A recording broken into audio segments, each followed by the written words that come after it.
Well, hey, everybody, welcome to another edition of Another Fine Mess. I'm Roger Gray, along with I am Michael. Dan. Let me apologize up front, by the way. We normally record this on Wednesday.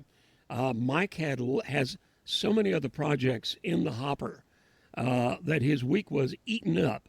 So we're doing this on Saturday. So for those of you who are, all two or three of you who are loyal listeners, I apologize for this coming in a little late.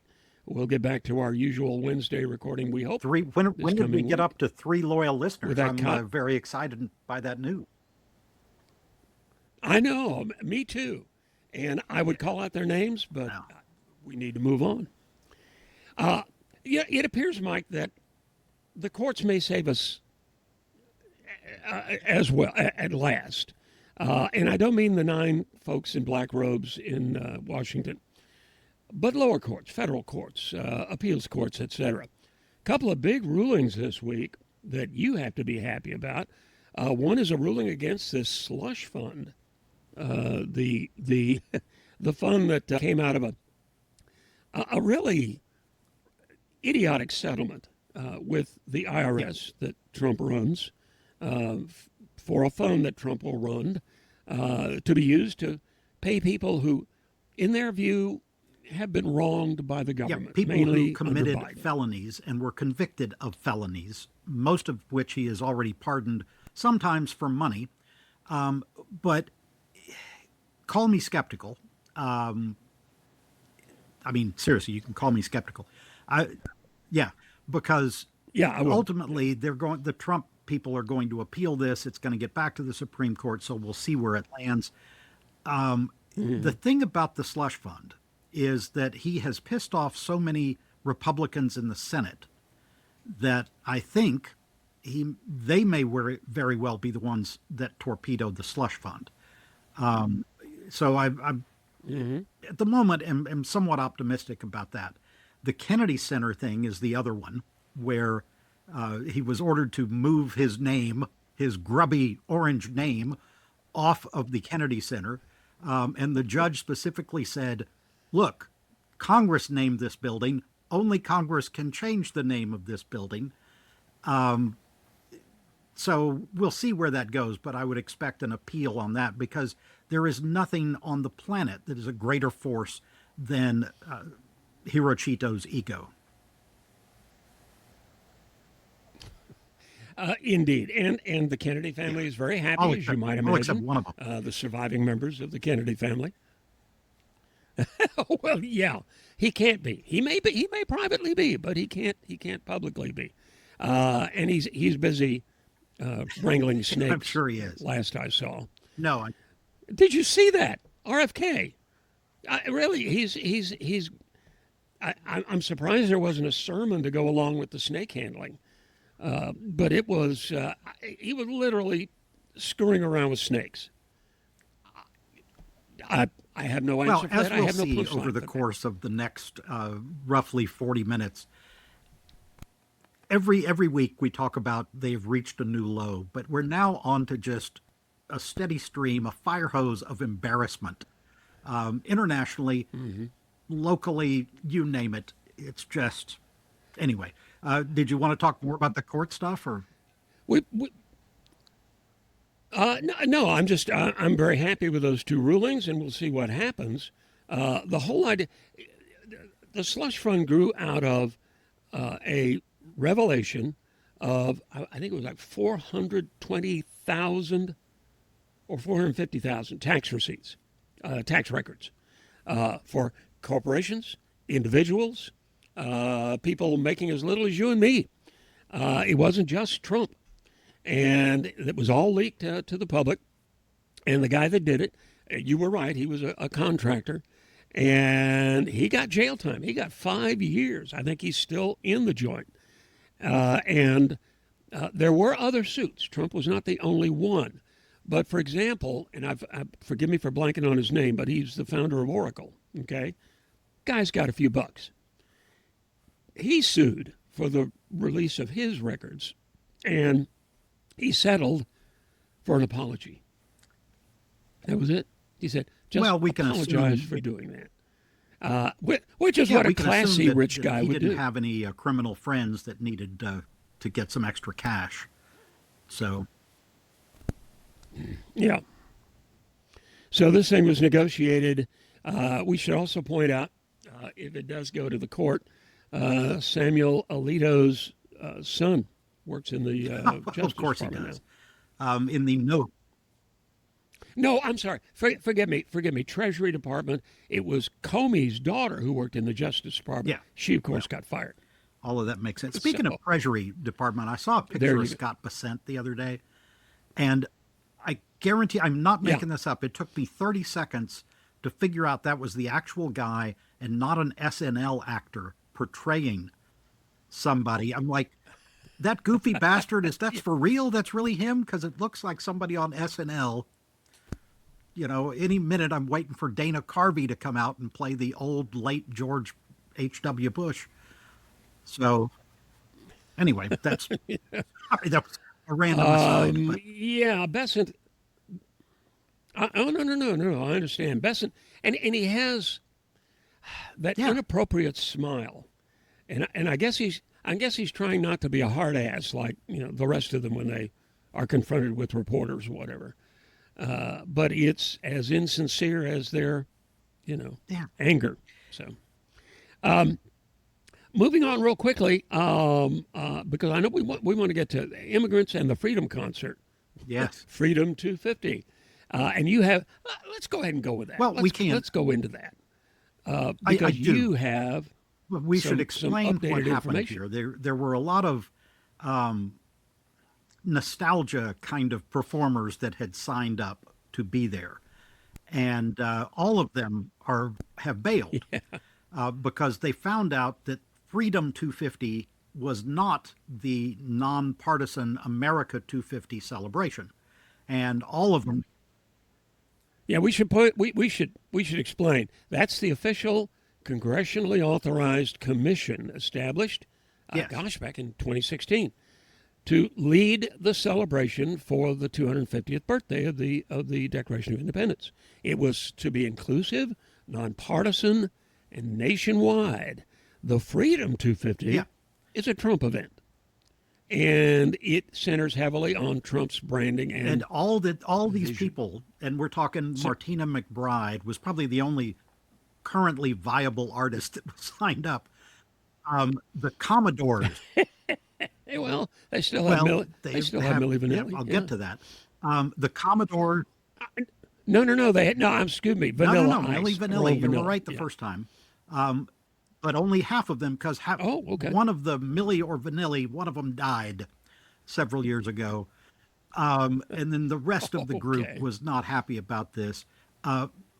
Some guy from Poison, which was not a relevant band when they were relevant, had signed up.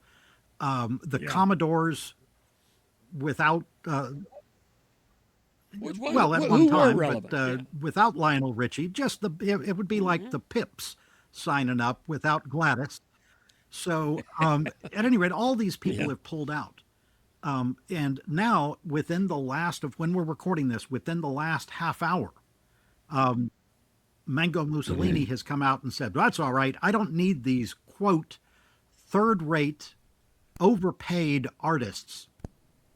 End quote. The people he had signed up, I don't need Okay. them, and I'm just going to do like I've always done, a great speech, and I'll have a campaign rally.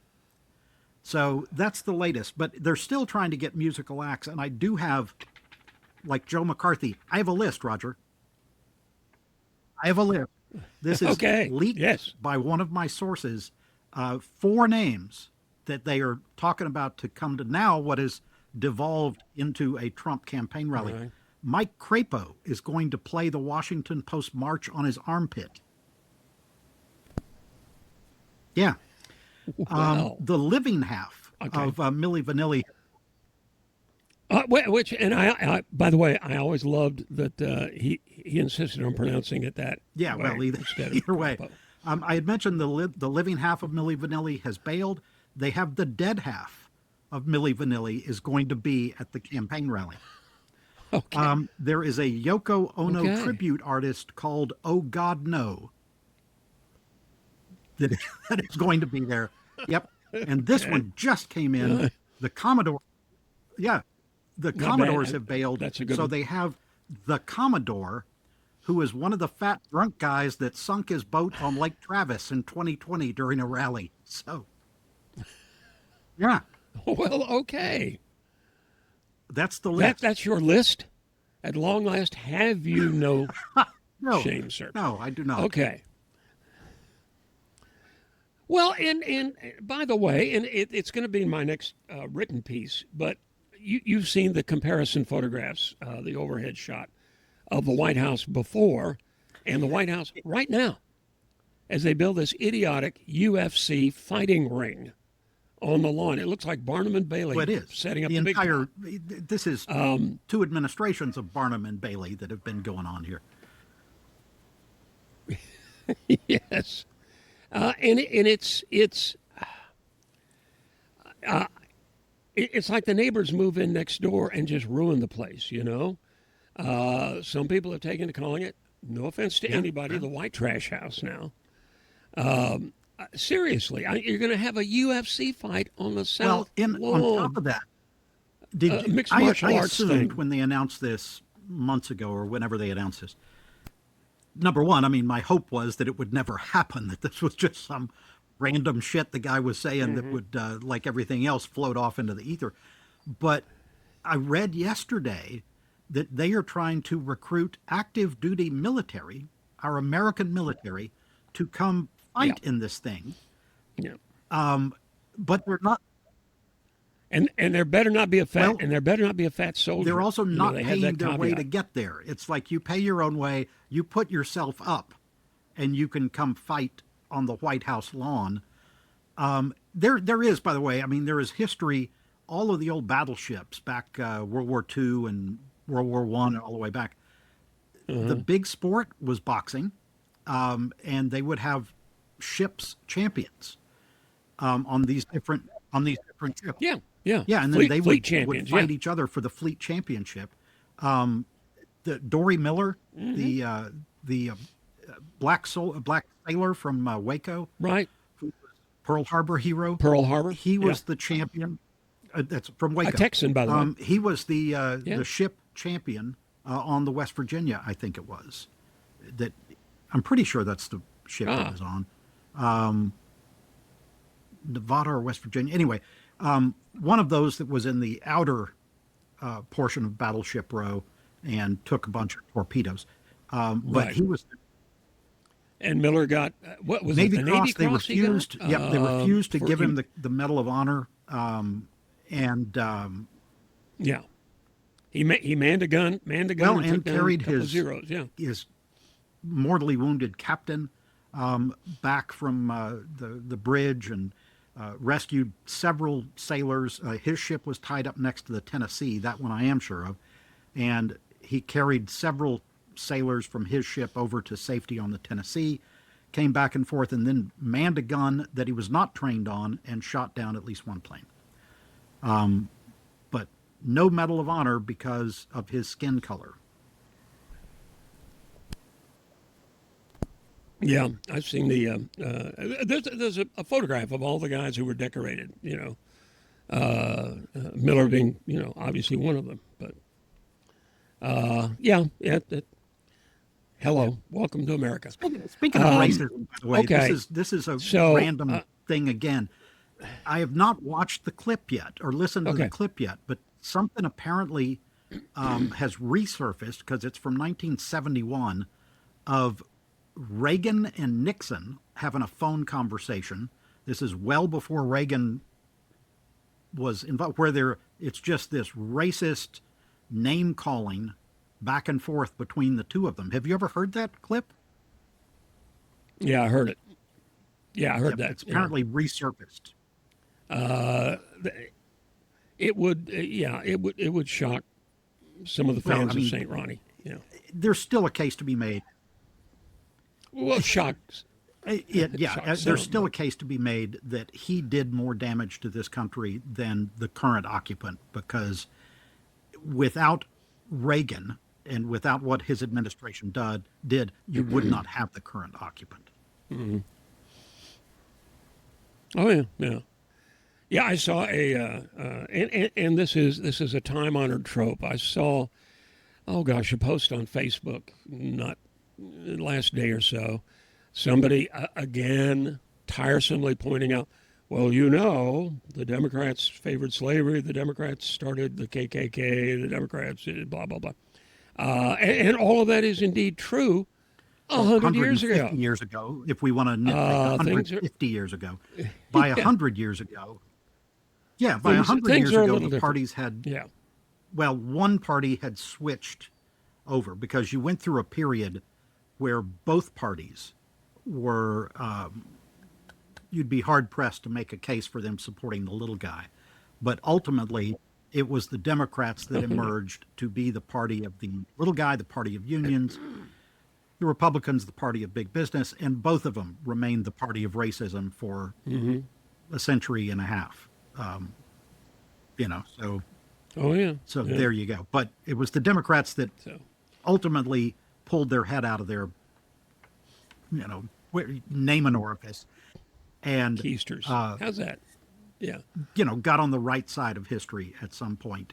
But not until LBJ, pretty much, when he was in the Well, Senate. and one has to, if you're looking for a modern counterpoint, who has spearheaded basically the destruction of the Voting Yeah, Rights well, Act? yeah, and those Hello. people. I mean, Yeah. LBJ, after they passed, we're going down a long tangent here on history, but after they passed the Civil Rights Act and the Voting Rights Act, he made the comment. He said, Yeah. "We, meaning the Democrats, have lost the South for a generation." Well, it's more. It's more than It's one been more than generation. one generation. But all of those Dixiecrats Yeah. turned around and left and went to the Republican Party. Strom Thurmond, top of the list. The original Dixiecrat became a Republican. So, at any rate, yeah, forgive me, I started that tangent with the post that I saw. But let's move on to one issue. Well, before we do, let's get in quickly. Tallerco and Paxton. We now have a race. Since our last get together, Paxton won the nomination. No surprise there. And it's going to be interesting with him and Massey and, gosh, who's left? Tom Tillis, all the people Trump has basically crapped on. They still have several months to serve. So we may be a little surprised at some Yeah. of those votes. But Paxton, who is, as everybody knows, No, corrupt. ethically He's challenged, corrupt. He's not is going to ethically face challenged. He is James. corrupt to his core. Yeah, I understand. And he's going to be facing James Tallarico, who is a baby-faced Democrat. He is though a UT and Harvard grad, and he graduated from the Presbyterian Divinity Yep, School or seminary. Yep. seminary what in Austin. Yeah, a Has a doctorate divinity degree. in divinity. Uh, And they were trying to paint him as yeah. ungodly. He has a doctorate in divinity. It's just you were Did you see what Mike Lee said? no, I Did you don't see know what that Mike I Lee did. said? He said, Tallarico is saying, "I'll put you first." And Mike Lee, who is a Republican Senator congressman from from Utah. Utah, senator, excuse me, said that yes, he'll put you first. No, he'll put your child first on the altar to Moloch, which is an Old Testament demon in Hebrew lore that sacrificed children. So he's saying Tallarico will sacrifice you. Stephen Miller, already said Tallarico was the first trans Democrat elected to He is represent the out of. I party. mean, all of they are all He out literally of their said that. minds, and I'm absolutely certifiably out of their damn minds. Did you see when Miller put that out there? The one of the women working for the Democratic Party tweeted back at him and said something about "shut up, you Yeah. ugly fuck," and immediately they all these people start coming back and they well, you're ugly. And then pictures of her emerged, and no, she's not. She is gorgeous. And then there was a picture that Yeah. I saw earlier today. Somebody posted because someone had given her a cake that said she had gone after Timu Hitler, and it said, "And your Uh, w- well, they went after her yeah, also because she was yeah, unmarried. Well, she's now engaged. yeah." I She's mean, about to get married. yeah, Yeah. Another unhappy Democratic woman. Yeah. But look, I found a couple of quotes from Barry Goldwater that I included in a piece a couple of weeks ago, and how things have changed. Barry Goldwater was considered an extremist in 1964, I guess. Yeah, Goldwater was obviously up against LBJ, and he obviously lost. But Goldwater was considered a well, radical Republican. He sounds let's incredibly be fair. moderate by today's standards. He lamented the right wing ever, including religion, in their campaigns and in their governing. He did not like the idea of mixing I the two. I agree with him on And that part, but let's face it, yeah, Goldwater was hardcore against the Civil Rights Act, and very very much pro yeah, no, I segregation. understand. So defending him as some sort of moderate, I think, is way that's several miles too far. It's only by comparison with a lot of the things we're hearing today. A lot of the Christian nationalism and all of that, the stuff from Hegseth and the rest of them, even if it did come from Pulp Fiction. So yeah, but his concern. Look, Billy Graham was a big Nixon supporter, and he came to regret that. That was I began that article with a quote from Graham that no, don't Yeah, don't get involved, don't get involved. Basically saying Jackie they'll break your Robinson. heart. and Jackie and Robinson was a Nixon supporter in yeah, '60 when during the Nixon Kennedy race, hmm and then he bailed because he had personal conversations with Nixon and his team, and he's like, "Yeah, no, these people are not for civil rights at all." So I'm out of here. But that yeah, but yeah, that number branded 42 out. Yeah, Jackie in much of the black community for the rest of his life. There was a very bitter feud between Jackie Robinson and Malcolm X over him supporting Nixon. yeah. Well, I can understand that, and but anyway, so that's part of the getting back to the Sorry. Tallarico thing. Part of the deal is going to be he's a low testosterone. Jesse Waters on Fox, the most punchable face on television, talked about Tallarico's unmarried, but he has a girlfriend that I think they've been dating for 4 years. He's having trouble making up his mind, I guess. But Tallarico talked about he's not revealing the everybody in Austin apparently knows who she is. She used to be the I think chief of staff for another member of the legislature. Waters is talking about his not fake at all girlfriend. So that's the tack they're going to take, and we'll see if it'll catch traction with the MAGA folks. I'm sure, but come on, people. Yeah, low Tallarico hasn't done himself any testosterone. favors. I just want to jump in. Some Low of his testosterone apparently means you don't have multiple mistresses at the same time, and you're not going through a biblical divorce. So whatever the yeah, hell that means. who is who's going to be the first reporter to do a FOIA, Freedom of Information, to get the divorce records, to get the Oh, they're divorce, they're probably to get the trying, but actual for the records of next the little divorce. while, isn't I, Paxton still the attorney general that can stop all of that from happening? seal it. Yeah, yeah, I suppose so. But at any rate, the but that's the Tallarico hasn't helped himself. In one part of it is he was a science teacher before he got into legislature. So he has a divinity degree. He was a science teacher.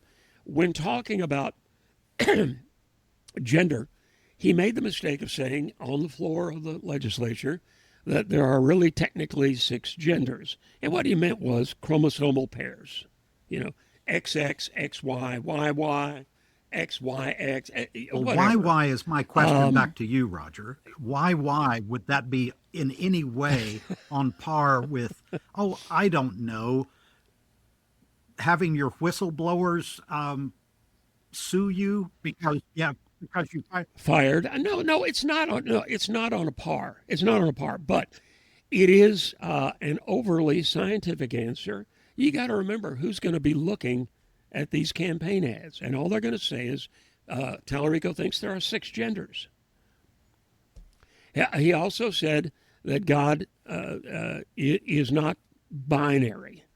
Well, obviously nobody knows that, but and that's a very common feeling in a lot of seminaries and divinity schools, that to assign an arbitrary gender to God, who is obviously all encompassing and all loving and all of that, is something well, that comes out of our head.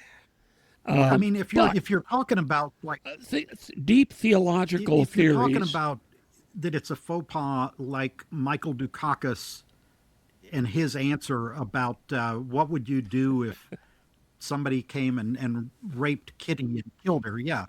Murdered Kitty And he Dukakis. starts Yeah. with the law says, yeah, that obviously hurt him. So if that's where you're going, we're still a long ways away from the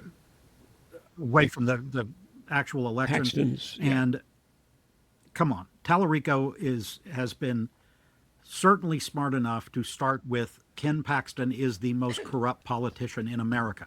So keep harping on that. Indeed. Yeah. So you can weigh that. Yeah. I guess all I'm saying, you're right. It's like the Dukakis answer. Some sort of answering a simple question to a lot of people, well, probably to most voters out there, with a deep scientific explanation of chromosomal pairs, or with some divinity school theory. That's not a very good political answer. It's just not. You got to remember you're also a politician, and you got to, I hate to say Yep, it, no, but you have to dumb it down a bit. I agree with that. Let's hope that the electorate is not that incredibly stupid where they put more weight onto that than all of the many things that Ken Paxton has done that are just reprehensible. The Chronicle, the Houston Chronicle, by the way, came out and endorsed Tallarico, and they normally endorse Republicans. I will say this: they have, in the past, the Houston Chronicle, which is owned by Hearst, which is certainly not a liberal organization, endorsed Romney, for example, and McCain over Obama. So this is not a liberal rag. Within hours after the call of the Republican primary, they came out and said this is a no-brainer of a choice, and Paxton is not qualified to hold any elective office whatsoever. And they're going to pour enough money in that he may win. He may well win. The odds are still, I think, in red Texas in his favor, but they're going to have We'll to spend see. a And that was, lot of like we money said last week, to overcome that was what Lindsey Graham his was bitching past. about, among other things, the fact that his taffeta got wrinkled. But at any rate, we got to mention, because we have a lot of other things on the list here, but the $250 bill. So Yep. they Yeah. Well, he's already on your passport, or going to be. So wherever you travel in the world, now you'll be reminded I've heard of Donald. conflicting You'll things, think and of thankfully Donald my because you look at your passport is passport. still good for another little bit. I'll have to double check. I don't know if it's 2 years or not. I'll have to double check. But I've heard conflicting things on that, whether or not that was just some select passports or if it was all of them that would have his face on there. But I also heard that if you defaced it in Yeah. any way, that that was going to be a crime. This $250, yeah, the And it would be $250 tempting. bill, that's where I saw the Treasury Secretary's wacky mug. Yep, That picture, holding that up. You have to be dead, first of all, to be on any sort of currency. That's the law. the last Yeah. living So president was Lincoln. Yeah. And that yeah. was on a $10 So demand note, I you read. know, Yeah. let's stick to that. Let's just stick to you have to be dead, because that's the law, and Yeah. we need to follow the law. The $250 bill we have never had before, but I did the math, Right. and the reason they came up with that is it will buy a tank of gas and 3 tomatoes. So, Yeah. You can fill up a Ford F 250 well, no, with actually a a Prius $250 bill. and 3 tomatoes, but yep. But yeah, you beat me to it. Okay. And we could talk about, you mentioned Lindsey Graham. We could talk about the currency that would be involved there, but I think we all know what it is. Okay. Moving on. Let's talk about immigration a little bit, because apparently the wall through the Big Bend is still on. I had, and this is one that both Texas Democrats and Republicans oppose. The Big Bend, it's both a state and a national park there. It is one of the most beautiful and desolate parts of the state. There is very little immigration there, and they're apparently still looking at putting a wall through there. It'll kill animals. It'll kill migratory animals. I saw an interesting photograph of another portion of the wall, and lying at the base of the wall on the Mexican side was a dead, like mountain goat, something like that, or deer. And basically, the caption said he was so close to the Rio Grande he could smell it, but he couldn't get to it. And that's Well, what's going to happen here if they do that this. one, like you said, it is absolutely a nonpartisan coalition of people that are outraged out there, including, I will add, some really high dollar Republican donors. And if anybody gets the attention of these Yeah. corrupt people, it is high dollar donors. The wall is there Yeah. for it's certainly not effective. It is there for like a No. talking point that, here's what we're doing to stop this immigration. But beyond that, And by the way, if it stops at El Paso, yeah, you go to the end of the wall it and is go around. also, If it's a it's 20-foot also wall, you build corruption in and of 21-foot itself, ladders. because they're throwing huge amounts of money at these different firms that are actually building the wall. So it's just like anything that this administration does, you can start with corruption and there will be a case there to begin with. Immigration, by the way, I was going to say, Go ahead. it was not until the 1920s that there were any restraints on immigration from Mexico and from Latin America into the United States. We didn't. The first immigration restraints we had in this country was to stop the Chinese from coming into the West. So it started with Asians coming in to work, being brought in to work by brokerages on railroads and in mines in the West.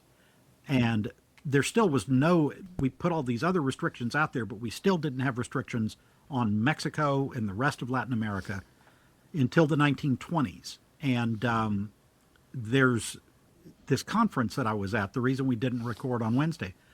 There was an interesting book that I picked up about a guy named William Hanson, who was an immigration official. He had been a Texas Ranger back during the days that they had the absolute worst of their reputation, when they were murdering both Mexicans and Mexican Americans by the hundreds. But William Hanson left Yeah. that Ranger group and went over to immigration and I haven't finished the book yet or anything, but I was just kind of flipping through it and ran into this bit where he was working with the Mexican government. And that's a whole nother conversation about the U.S. backing factions in the Mexican Revolution. But they were basically killing Yeah. off. Immigration Service was helping kill off some of the revolutionaries that were not in good stead in Mexico that had come to live in Texas. Right. So I'm not saying that Not correct. I'm not just saying Villa that and there's Zapata. Yeah. that level of corruption now, but it has always been Yeah. a really questionable political agenda when you're talking about. Well, let me toss out a couple of things because there's been so much misinformation from the government on this immigration policy. There's new research from the Yale Budget Lab, and it shows that the productivity costs of slowing down authorized and unauthorized immigration, they're doing both, could outlast any single administration. Even a temporary slowdown could leave the U.S. with as many as 4.6 million fewer working age people than would otherwise have had by 10 years from now, 8 years from now. That's a gap that'll persist for decades. They estimate that the economy, the productivity could be lower by between 0.25% and 0.44% by 2052. That depends on how severe that reduction is. It'll slow business. It'll slow job growth. A lot of these job creation figures that we see will be basically invalid because you have to account for the smaller workforce. Then I read an interesting report from the Cato Foundation, the Cato Institute, which is a libertarian think tank. It is one that Republicans love to quote. It is not liberal, let's put it this way. What they found is that immigrants generate, this is from 1994 to 2023, okay? Immigrants generated roughly $100,000 on average more in taxes per capita than the average American, the average U.S. born person. 17% more over the whole period. In 23 alone, they paid 1.3 trillion in taxes.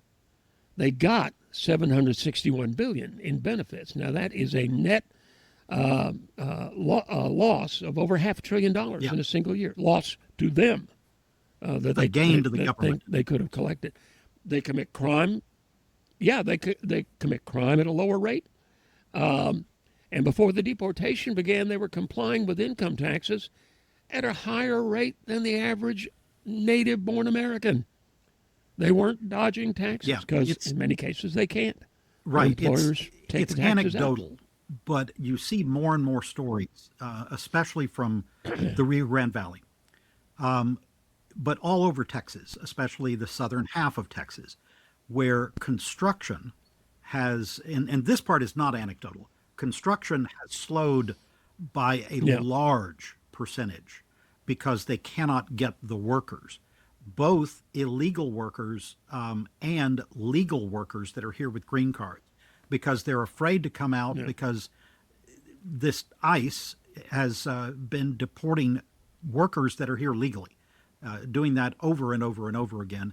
All of these people minding their own business, as you just pointed out, contributing to the economy. But there are all these Republican construction owners,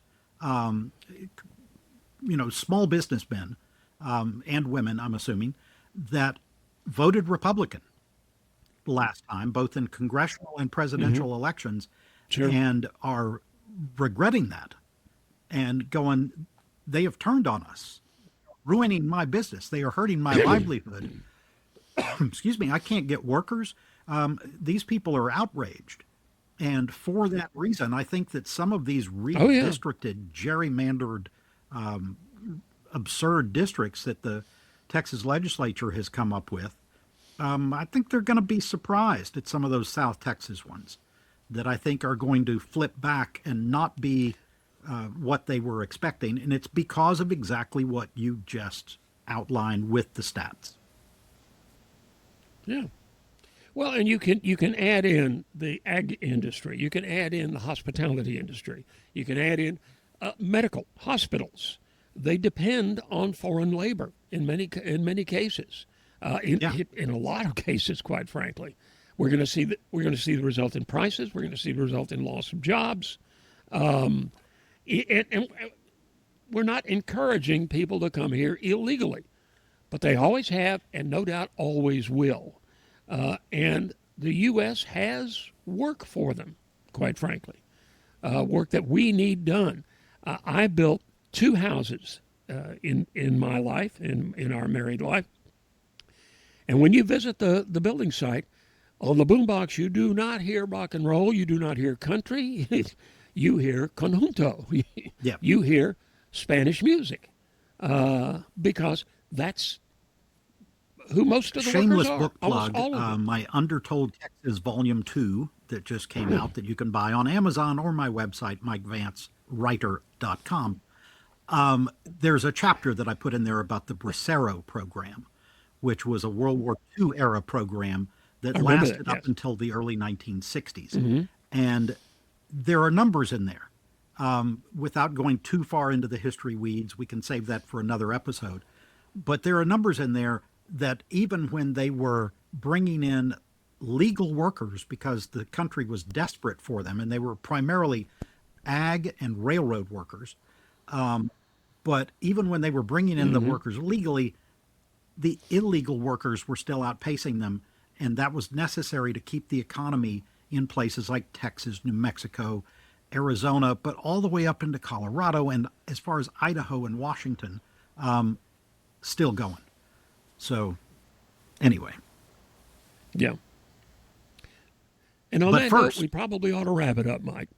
But first, the but first- weird oh, yes. history Go fact ahead. of the day. Our We historical. didn't get to it. We didn't get to talk Okay. about the war this week, but I'm sure we will, because the Oh. interminable peace is coming. It's coming. We'll see how long Yeah. that goes or how long that lasts. But Yeah. I was looking around the shortest war in world history, 1896, and this is true. This sounds like a made-up fact, but it's absolutely true. The Sultanate of Zanzibar, Okay. which is on the coast of Tanzania now in modern day, but this was 1896, a time when the European powers had most of Africa colonized. And so the Sultan, who Right. was pro-British, died very suddenly, and a relative took over and declared that he was going to be anti-British. And the Brits brought their battleships and gunboats off the coast there and in the Indian Ocean and said, okay, you have until 9 o'clock to, we're looking at the watch, you have until 9 o'clock to renounce what you've done here and turn back into a pro-British interest. At 9:02, the gunboats opened fire on the Sultan's palace. At 9:38, he surrendered and left and went to the German embassy, and they appointed a new pro-British Sultan. So that war in 1896 lasted 38 minutes and is the shortest war in the history of the world. You have to Yes, hand they it to the do. Brits. They wrap it up quickly. Michael, thank you, as always. And thank you, guys. Appreciate it. And we will see you next time. Another fine Another mess. edition of Another Fine Mess.